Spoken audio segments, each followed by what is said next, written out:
बड़े हर्ष का विषय है और हमें ये सौभाग्य प्राप्त हुआ है कि भारत की इस धरा पर मानव कल्याण के लिए अवतरित हुए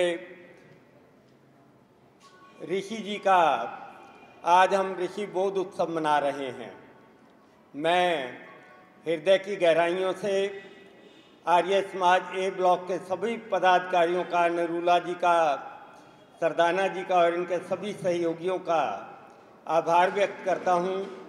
कि इन्होंने हमें ये अवसर प्रदान किया है कि हम ऋषि जी का ये महोत्सव इस आर्य समाज में मनाने के लिए उपस्थित हुए हैं। मैं एक बार आप सबको ऋषि बोध उत्सव के पावन पर्व पर बहुत बहुत बधाई देता हूं। हम प्रतिवर्ष ऋषि जी ने जो संदेश, जो उपदेश मानव कल्याण के लिए, जो पाखंड और बुराइयां समाज के अंदर व्याप्त थीं, उनको दूर करने के लिए हम उपदेश दिए।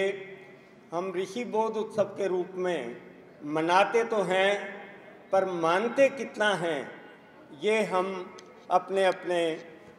ऊपर विचार करें कि जो ऋषि जी ने हमारे ही कल्याण के लिए उपदेश दिए, क्या हम केवल मात्र मनाकर रह जाते हैं या मानते भी हैं और अपने जीवन में भी धारण करते हैं। मैं समझता हूँ कि इन पर्वों के मनाने का असल उद्देश्य यही है कि हम कम से कम इतने स्वार्थी तो हो जाएं कि अपने कल्याण के लिए ऋषि जी के बताए मार्ग पर चल सकें और जिन वहमों भ्रमों से, पाखंडों से ऋषि जी ने हमको बाहर निकाला था,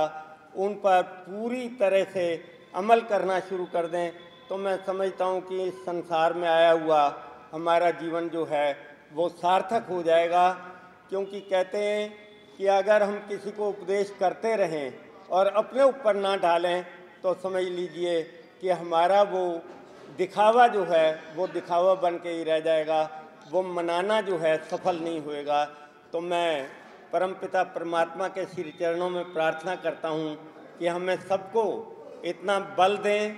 सद्बुद्धि दें कि हम ऋषि जी के बताए हुए मार्ग पर चलकर जो हम इस संसार में आए हैं अपना जीवन सार्थक कर सकें। इन्हीं शब्दों के साथ मैं इस आर्य समाज के सभी पदाधिकारियों का, सरदाना जी का, नरूला जी का और इनके सभी सहयोगियों का हृदय की गहराइयों से आभार व्यक्त करते हैं कि आज हमें ये सौभाग्य प्राप्त हुआ है कि हम यहाँ पर बैठकर ऋषि जी के बताए मार्ग पर चलने का प्रयास करें और विद्वानों द्वारा उनके विचार सुन के अपने ऊपर ग्रहण करें। बहुत बहुत धन्यवाद।